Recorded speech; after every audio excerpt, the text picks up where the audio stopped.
नमस्कार दोस्तों, स्वागत है आप सभी लोगों का स्टडी ग्लोब्स पर। अमेरिका के अंदर हिंदी पढ़ाई जाएगी, समझ रहे हैं आप लोग। मतलब अगर एक विजिट हमारी अमेरिका के अंदर होती है, मोदी जी एक विजिट करते हैं तो अमेरिका पूरा का पूरा जो है वो भारत की ओर खींचा चला आता है। अगर हम लोग अमेरिका पहुंच जाएं, 45 लाख लोग अमेरिका में रहते हैं, जिनमें से 9 लाख लोग जो हैं वहां पर हिंदी लैंग्वेज को बोलते हैं और हिंदी में पढ़ाई भी करते हैं। सरप्राइजिंग है। लेकिन अमेरिका हिंदी को बढ़ावा देगा क्यों? क्या रीजंस हैं? देखिए, भारत जो है वो तीसरी सबसे बड़ी इकोनॉमी जो है वो बनने जा रहा है। अगर अमेरिका को इंडियंस के थ्रू बिजनेस करवाना है, पैसा बनाना है, तो उनको हिंदी जो है सिखानी पड़ेगी। जैसे अभी अमेरिका के अंदर जो सेकंड लैंग्वेज है वो स्पेनिश है। उन्होंने स्पेनिश को क्यों सिखाया? स्पेनिश को इसलिए सिखाया ताकि जो इकोनॉमी है, इकोनॉमिस्ट जो हैं, बिजनेसमैन हैं, उनके लिए बहुत आसान हो जाए डील करना। इसलिए स्पेनिश जो है वहां के स्कूली सिस्टम के अंदर इंक्लूड कर दी गई है। चलिए बात करते हैं आज हम लोग इस टॉपिक के बारे में, क्या हुआ है। देखिए, हिंदी लैंग्वेज की अगर हम लोग बात करें तो सबसे पहले आप लोगों को यह समझना पड़ेगा कि आखिरकार इसको शुरू कैसे किया जा रहा है। 2 एसोसिएशन है, एक तो है एशियन सोसाइटी और एक है इंडियन अमेरिकन इंपैक्ट, AIAI। ये 2 एसोसिएशन हैं। इन्होंने मिलकर एक प्रपोजल जो है वो जो बाइडेन को दिया है। जो बाइडेन का बेसिकली ये परसेप्शन आने वाला है कि वो अब, क्योंकि इलेक्शंस आने वाले हैं, इसीलिए भारत की बात माननी पड़ेगी, क्योंकि भारतीय बहुत सारे हैं वहां पर।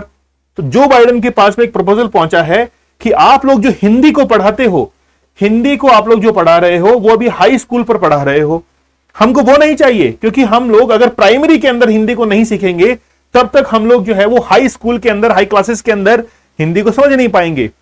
इसीलिए इन्होंने 2 एसोसिएशन जो है इन्होंने मिलकर ये कहा कि भाई आपके देश में 45 लाख लोग जो हैं वो इंडिया के हैं, उनमें से 9 लाख लोग जो हैं वो हिंदी के अंदर अपनी एजुकेशन कर रहे हैं। कहां प्रॉब्लम है?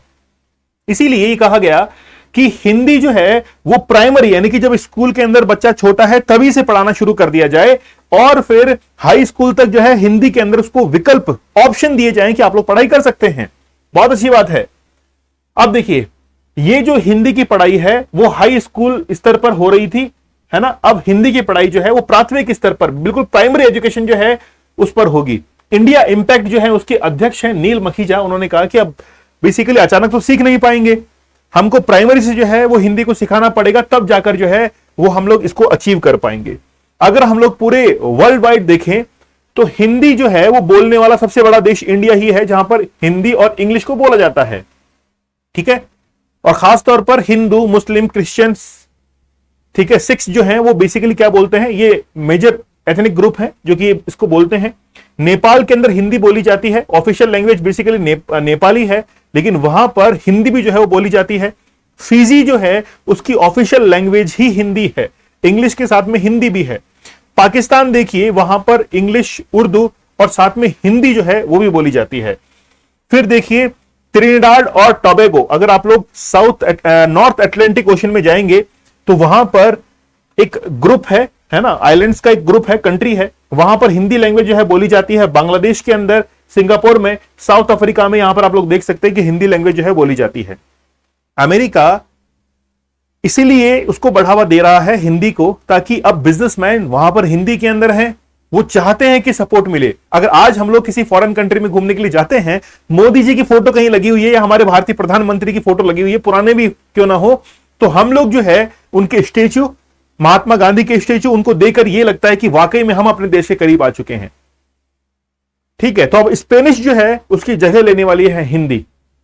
कुछ समय में आप लोग देखेंगे कि बहुत सारे भारतीय जो हैं वहां पर क्या कर पाएंगे, हिंदी के अंदर एजुकेशन सिस्टम को दे पाएंगे, क्योंकि अब इकोनॉमी जो है। अच्छा, एक एग्जांपल बताता हूं मैं आप लोगों को।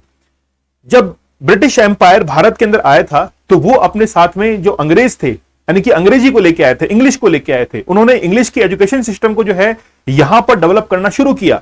यहां के यूथ के लिए यह कहा, उन्होंने सोचा इस चीज को कि ये जो है वो फिजिकली तो रहें, फिजिकली तो इंडियन रहें, लेकिन मेंटली जो है इनको अंग्रेज बनाना है। इसलिए हम क्या चाहते हैं कि अमेरिकन जो है वो फिजिकली तो अमेरिकन रहे, लेकिन मेंटली उनको हिंदी बना देना है। समझ रहे आप लोग? तो ये कंसेप्ट है हमारा, और हिंदी जो है वो अब अमेरिका के अंदर जबरदस्त लैंग्वेज बनने वाली है। चलिए, तो डॉक्टर मयूरिका दास जो है, इन्होंने जबरदस्त साइकोलॉजी का एक कोर्स रिकॉर्ड किया है, आप लोग जरूर देखिएगा, बहुत जबरदस्त है। 600 के अंदर आप लोग को कोर्स मिलेगा।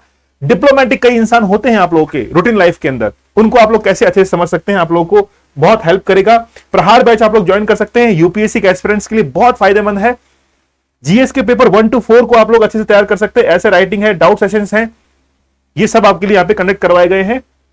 कोड यूज करना है प्रहार, जिससे आप लोगों को डिस्काउंट मिल जाएगा। चलिए मिलते हैं आप लोग नेक्स्ट लैंग्वेज में, नेक्स्ट क्लास में। आप लोग मुझे कमेंट सेक्शन में ये बताइएगा कि भारत और फिजी के अलावा ऐसा कौन सा देश है जिसके अंदर ऑफिशियल लैंग्वेज हिंदी है। चलिए मिलते हैं हम लोग नेक्स्ट क्लास के अंदर, तब तक के लिए धन्यवाद, थैंक यू, जय हिंद।